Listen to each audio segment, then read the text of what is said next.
While Officer Engstrand provides light, I examine her and quickly determine that the woman is deceased.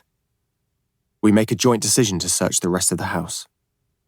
Officer Engstrand checks the living room while I open the doors of bathrooms and wardrobes. Nothing significant is found. We take the stairs in the hall to the second floor. I sweep the beam of my torch through the second floor and find 3 closed doors. Officer Engstrand investigates the bathroom while I approach the first bedroom.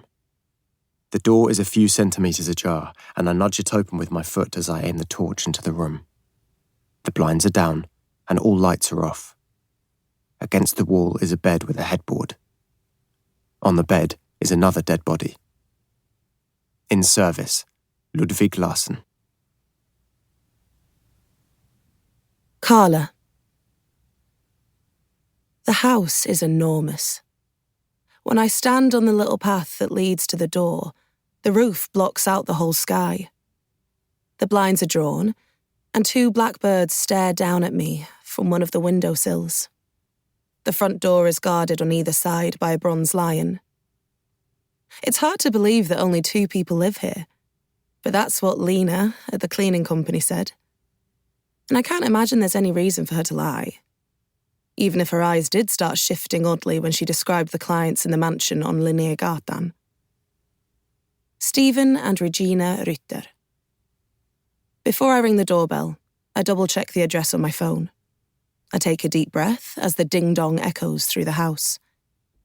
When a man opens the door, I have to clear my throat before I manage to stammer out a few incoherent words. "That's right," he says with a smile. "I heard they would be sending someone new." Lena at the office was right. This man really does look like a movie star. "I'm Karla," I say. It seems that my attempt to erase the worst of my Norrbotten accent from my voice doesn't succeed.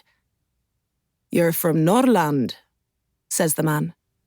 He looks to be somewhere between 40 and 50. "Yup," I reply, not without irony. I suck in the word on an inhalation, as we do up north. He smiles anyway, and his handshake is warm and firm.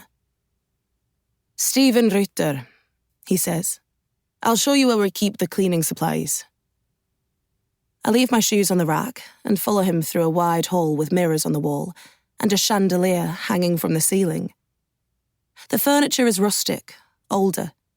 The ceilings are high, and the railing of the massive staircase is covered in beautiful flourishes that must have been carved by hand. "What a lovely home," I say, regretting my words immediately. I'm here to work, nothing more. But Stephen Rytter doesn't seem to notice my comment.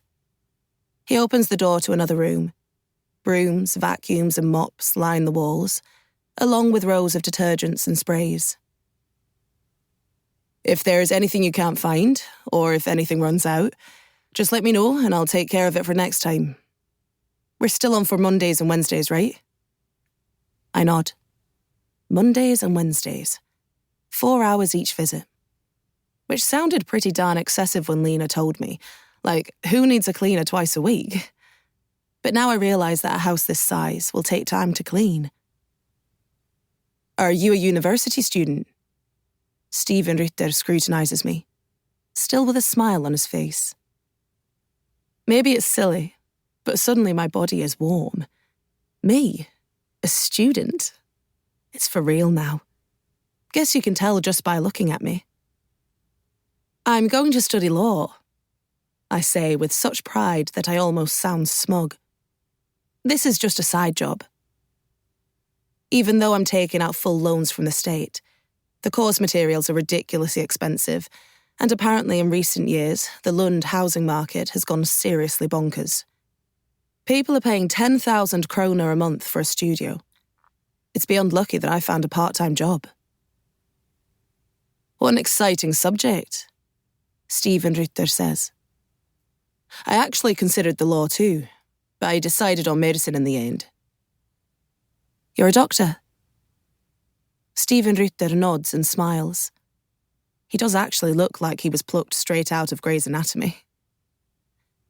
"Feel free to help yourself," he says, leaving me alone in the cleaning closet.